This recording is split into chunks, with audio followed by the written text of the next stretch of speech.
ભાવ હોય ને વાત કરતા હતા આપણે ભાવ સબરી નાઠા બોરારું કે ભાવ તો થઈ કઈ ન જોયું રામે કઈ જોયું નહીં કે જાતિ શું છે કે આગળ મારો વાલો ભૂખ્યો છે ભાવના નથી જોતા આચાર કે વિચાર કઈ જોતા નથી દુર્યોધનના 32 ભાગના ભોજન મેવા તજી દીધા અને વિદુરના ઘરે સાલ ખાધી બોલો કેળ ગરમ ગરમ ફેંકી દીધો ને એવો પ્રેમ હતો ને ભાવ હતો આવો પ્રેમ જો હોય તો એમાં તાળીમાં બોલ્યા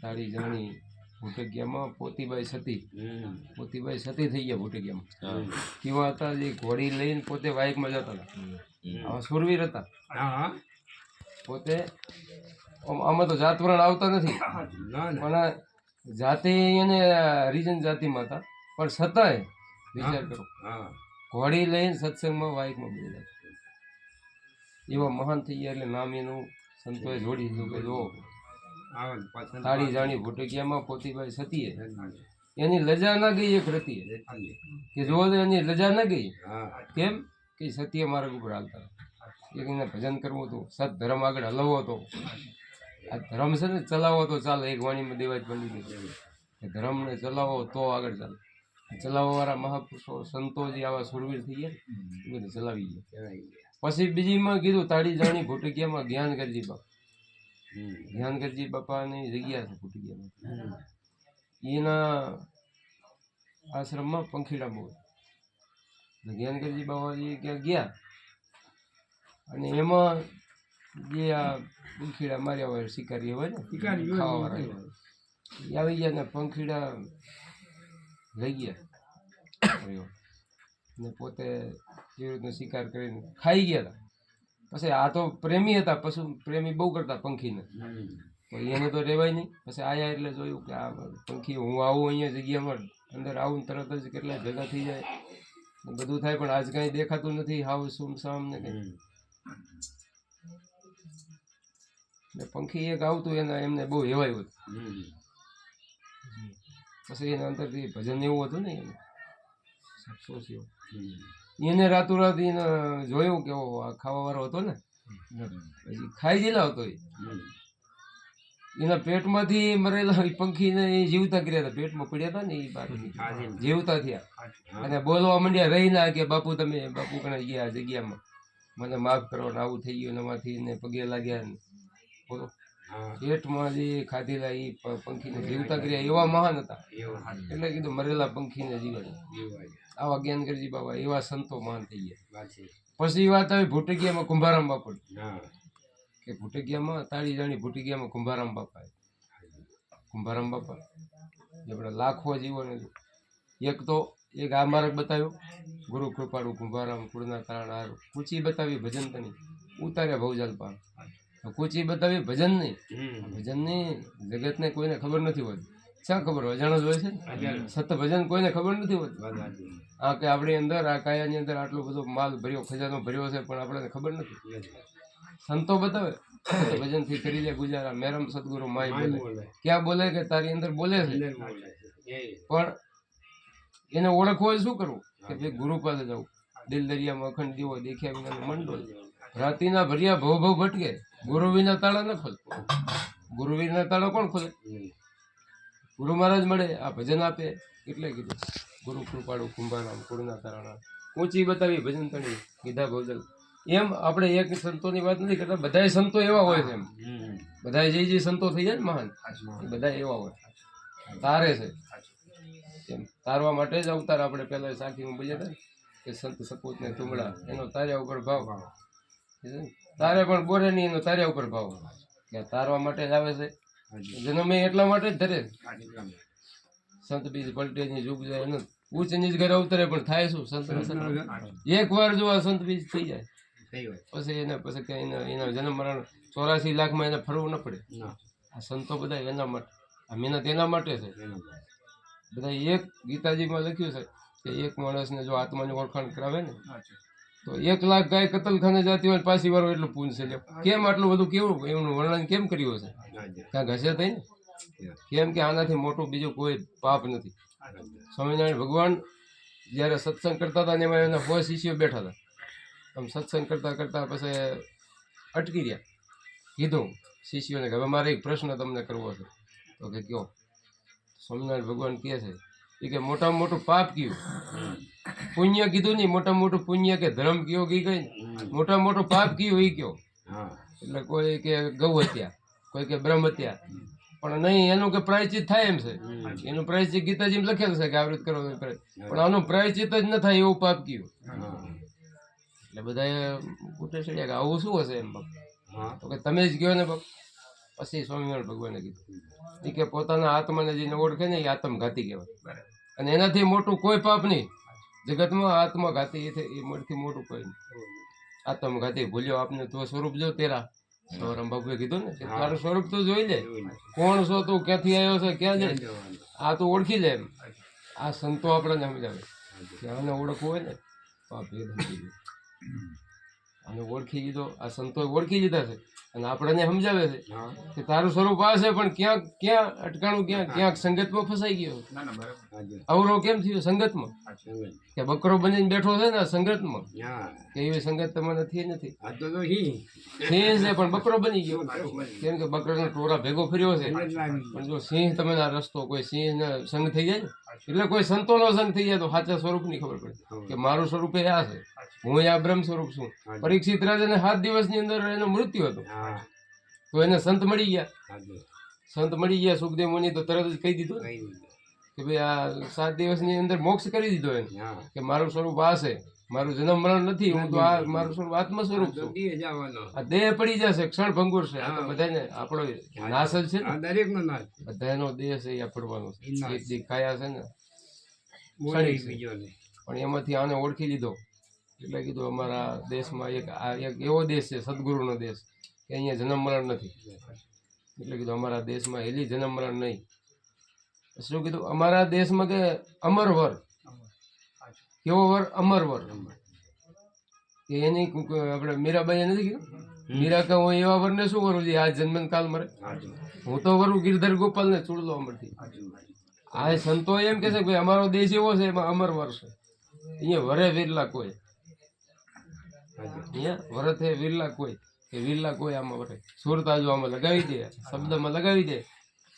ભગત બોલ્યા હતા પણ શબ્દને સુરતા ના સ્વયં સદગુરુના દેશ મરજી એવા હશે વિવાને મળશે. એને મળ્યો હોય લક્ષ્ય લગાર, લક્ષ્ય જેને લગાર, આમ એક ક્ષણિક એની સુરતા એમાંથી ન જતી હોય, આવો લગાર લક્ષ્ય મળ્યો. આપણે હમણાં કાલે વાત કરતા હતા કે આને ધ્યાન આવું હોવું જોઈએ, ભજન આવું હોવું જોઈએ. કેવું કે સુમરણ મેં મન લાવીએ જૈસે કામી કામ, એક પલક વિસરે નહીં નિસ્દી નાઠવાટ, એક પલક એને વિહેરે નહીં, સુરતામાંથી બહાર જાય નહીં. આવું જેનું ધ્યાન થઈ જાય, કાયમ એનું ધ્યાન એમ જ રહે વર્તી. નશો એક એવો ચડી જાય નામ. આ કહે છે ને, આ વાણી નથી બોલતા હોતા, નશા ચડે નિજ નામન કા, ગુરુગમ ગાંજા પીઓ ને પ્યાસી. કેવા કે છે? ઓલા ગાંજાની વાત નથી કરતી, આ ગાંજાની વાત કરે. નામનો નશા ચડે નિજ નામન કા. કુંભારામ બાપુએ પછી એક વાણી બનાવી, નશો નામનો હાચો ચડ્યો ના ઉતરે પાછો. આ નશો ચડે ને તો શું થાય કે જ્યાં જોવો ત્યાં દૂજો નથી, સદગુરુનો વાસો. તમને જ્યાં જોવો અહીંયા એ દેખાય પછી પરમાત્મા. કે આમાં તો ઘટની અંદર, આ બધાની અંદર તો એ ઘટમાં વસી રહ્યો છે. સાહેબ તમારી સાહેબી સબ ઘટમાં રહી સમાય. જીવ મેદી કે પાન મેં લાલન રહી છુપાય. મેદીના પાનમાં લાલ છે, એમાં વાટો અને પછી રંગાવે છે. એમ છે ખરી, પણ એવી રીતે છે. એમ આપણને સંતો સમજાવે છે કે જ્યાં જોવો ત્યાં દૂજો નથી, સદગુરુનો વાસો. બહાર ભીતર સબગટ વસે, કે અંદરે છે બારે છે. બારે ભરપૂર ભરી જ રહ્યો છે, સુભર ભર્યો છે. બહાર ભીતર સબગટ વસે, ઈ વચન છે સાચો. નશો નામનો સાચો ચડ્યો ના ઉતરે. પછી કીધું 8 પોર ને રાત દિવસ જેને રામથી ભરોસો સાચો. 8 પોર અને રાત દિવસ જેને રામ પર ભરોસો હોય, કયો આપણી અંદર જે રામ બેઠો છે રુદિયામાં, એની વાત કરે. એના ઉપર જો ભરોસો હોય આત્મરામ, 8 પોર ને રાત. પ્રેમ વૈરાગ જેના ચિત્ત ચડી અખંડ ઘરમાં વાસ. પ્રેમ ને વૈરાગ આ ખપશે. ભજનમાં જો વૈરાગ ન હોય, પ્રેમ ન હોય તો એ ભક્તિ ન કરી. વૈરાગ ખપે ને, હાવ એમ નમ જ હોય તો શું કઈ કઈ ન થાય. જો વૈરાગ હોય ને તો કઈ વાર ન લાગે. ચિત્તમાં ચટકી લાગી આવીને કેમ રીજે કરતા કહે છે ને, ઈયળમાંથી જો ભમરી બને તો માણસને કેટલી હોય. કેમ? પણ ઈયળમાંથી ભમરીમાં ડંખ લાગી જાય, શબ્દ લાગી જાય સદગુરુનો, તો તો તરત જ બની જાય, પણ એવો વૈરાગ હોય તો ખપે ને. વૈરાગ જોવે પ્રેમ વૈરાગી જેના ચિત્ત જોઈને અખંડ ઘરમાં વાસો નસો નામનો હાથો સૂર્યનો. પછી કીધું કુડિયા ન પીવે ને કપટી ન પીવે. કુળ ને કપટ જેના હૃદયમાં છે, નિંદા ને ઈર્ષા ભર્યા છે, અવગુણો ભર્યા છે, એનું કામ અમર નથી. ઈ આ નશો પી ના કે, ઈ આ ભજન કરી ના કે. કુડિયા ન પીવે કપટી ન પીવે, અજ્ઞાની અર્ગા ભાગે. અજ્ઞાની છે ને જેને આનું જ્ઞાન નથી એને તો શું ખબર, ઈ તો ગમે એમ બોલે. રોકડિયા તો કે છે ને કે ગમે એમ બોલે. અજ્ઞાની નર છે વિષયમાં ભરેલા કરે વિષયનો આહાર. કાળ ઝપાટો એક દી આવશે ખાસે જમનો માર. એ છે ને એ તો જમના હશે, કાળનો ગ્રાસ છે. એક વાણીમાં સંતો એમ કીધું આ તો આ જગ છે ને આખો કાળનો ગ્રાસ. હાલો ને હંસા બ્રહ્મ ધામમાં સોનો આ જુગડાની આશા. આ જુગડો માયા કેરા ફંદ છે, સર્વે કાળના ગ્રાસ કે આખો કાળનો ગ્રાસ છે. નથી કોઈ એક ધણીનો ગ્રાહ કેમ હોય છે, ત્યાં તો ભાઈ આ ધણીનો ગ્રાહ છે એમ હોય ને આપણે કહેતા નથી. તો આ એ કાળનો ગ્રાહ છે, આ જગત છે ને આખું કાળનો ગ્રાહ, કાળના મુખમાં જાય. પણ સંતો એમ કે એમાંથી બચવું હોય તો હાલો હંસા બ્રહ્મધામમાં. જે બ્રહ્મધામ છે અવિનાશી છે, જે એનો જન્મ મરણ નથી એમ, એ દેશમાં હાલો. હું હાલવું હોય તો મરજીવા સંતો નશો વિધો થઈ ગયા ગુલતાની. આઠે પોર જેના મન ઉદાસી નહીં સંસારની આશી. આઠે પોર મરજીવા એટલે મન એનું વરી ગયું છે, આમ નામમાં વરી ગયું. બીજામાંથી બધામાંથી નીકળી ગયું છે, વિષય વાસના નીકળી ગયું, માયામાંથી નીકળી ગયું, આ એક જ નામમાં. એટલે કે મરજીવા સંતોએ નશો પીધો થઈ ગયા ગુલતાની. આઠે પોર જેના મન ઉદાસી કે આઠે પોર મન એનું ઉદાસ, સંસારમાં રહેવા છતાંય ઉદાસી રહ્યા છે. રહ્યા તો ખરા, સંતો આપણા બધા સંસારમાં રહી ભક્તિ નથી કરતા, રહેવા છતાં ઉદાસ થઈને જનક રાજા કેમ રહી ગયા એવી રીતે કે તન મન ધન હરિને અર્પણ કરી દીધા, ગુરુ મહારાજને અર્પણ કર્યા હતા. ખબર પડી જતી કે આપણું છે નહીં, રહેવા છતાંય એવું હતું. એમ આઠે પોર જેના મન ઉદાસી નહીં સંસારની આશા, કે સંસારની આશા નથી રહી, ભૂલાઈ ગયું એવું છે. આવા સંતો નશો પીધો ને આવું થઈ જાય. પ્રેમ કાલિદાસ પૂરા મળ્યા નશો પાયો હાચો, નામનો નશો બોલ્યા કુંભારામ સદગુરુ ચરણમાં વાસો. સદગુરુ ચરણમાં વાસો આવો કુંભારામ બાપુ નશો. આવો નશો જો ચડી જાય તો પલમાં મુક્તિ છે. પણ આ નશો ચડતો નથી, બીજા નશા મુકાતા નથી. બીજા નશા છે ને જગતમાં પડ્યા છે, આ નશા મુકાવા તો જો એ નશામાં નથી મુકાતા, આ નશો ક્યાં? ઘણી પ્રકારના બીજા જો નશા, આ નશો એક ચડી જાય ને તો એના બેડા પાર થઈ જાય. સંતો એમ કે આ નશો તમે ચડાવો, આ નશો એવો છે આના વગર તમારે હાલવું ન જોઈએ એમ. હું નશા વગર નથી હાલતો ને, આના વગર ના હાલે તો મેળવું તો કામ થાય ને. આનો એવું થઈ જવું જોઈએ કે ઘડી ઘડી એને વિહેરવું ન જોઈએ એમ. આમાં આપણી અંદર હાલી જ રહ્યો છે, કે બહાર આપણે જવાની જરૂર નથી, દોડવાની જરૂર નથી. આપણને સંતો બતાવી દો કે ભાઈ તમારી અંદર આ કયામાં છે બોલનારો કે છે ને, આ બોલે એ બીજો નથી, છે પરમેશ્વર પોતે. અજ્ઞાની આદળા હરગાઈ જઈને ગોતા. આ તો સંતોએ એમ કીધું અજ્ઞાની આદળા હરગાઈ જઈને ગોતા, બોલે એ જ બીજો નથી. તમારી અંદર ઘટોઘટ ની અંદર બોલી રહ્યો છે, બોલે બોલાવે સબઘટ બોલે, જ્યાં જવો ત્યાં તેવું કે છે ને, જ્યાં જવો ત્યાં સરખો. આ કોણે બનાવ્યો સરખો? એના ઘડનારાને પણ સરખો. કોણે બનાવ્યો છે? આ બનાવવા વાળો આપણી અંદર બેઠો, ઘડનારો આ ઘટડાની માય બેઠો, પણ એને ઓળખવો હોય. આ ગુરુ મહારાજ સીડી બતાવે અહીંયા છે, અને જોઈ લો. આપણે હેલીમાં કીધું ને, નિત નિત રટી લે હેલી નિજ નામને, તારા ભટકણા મટી જાય, તારી લક્ષ 84 છૂટી જાય, તારા જન્મ મરણ મટી જાય, કે બધું તારા છૂટી જાય નથી. પણ ગુરુના ચરણ આપણે હેલી સેવીએ. ગુરુ બતાવે રૂડી રીત, એની રીત કોણ બતાવે? ગુરુ મહારાજ. તો મેળ પડ્યા એમ. એટલે આવી આપણને તો ગુરુ મહારાજ બધા ગુરુમુખી છે, સમજણે આપણને આપી છે, પણ આપણે આમાં મહેનત કરવાની છે. મન કે જવું ન જોઈએ, મેન વાત ઈ. મેરું ડગે પણ જેના મંડળા ન ડગે ભાગી પડે ભજન બ્રહ્મણ. આપણે બીજું શું કામ? આપણે સત્ય જીવન થઈ જવું જોઈએ. આપણને જે રેણી ગુરુ મહારાજ આપી કે દારૂ જુગાર ચોરી ચિનારી નિંદા ઈર્ષા કોઈના ખાર ખેત ભ્રમણા વેમ, આ બધામાંથી નીકળીને એક જ હરી ભજન. કુંભારામ બાપુ જો ભજન કર્યું ને, એને કહી દીધું આખું જગત કે મગ્ન થયું છે, હું મગ્ન થયો હરિના નામમાં, મારી વર્તી પ્રભુજીના ધામમાં. કોઈ મગ્ન થયા છે ખાર ખેદમાં, કોઈ મગ્ન થયા છે વાંચી વેદમાં, કોઈ મગ્ન થયા વિખવાદમાં, કોઈ મગ્ન થયા કે દેવદૂતમાં, કોઈ મગ્ન થયા ભ્રમણા ભૂતમાં, કોઈ મગ્ન થયા તાણ ખેંચમાં, કોઈ મગ્ન થયા ઉચ્ચ નીચમાં. આખું જગત મગ્ન થયું, પણ હું મગ્ન ક્યાં થયો? હરિના નામ. એમ આપણે જો આમાં નામમાં ગુરુ મહારાજ આપ્યો શબ્દ, એમાં મગ્ન થઈ જાય તો બેડો પાર થઈ જાય. બોલીએ સદગુરુ મહારાજ.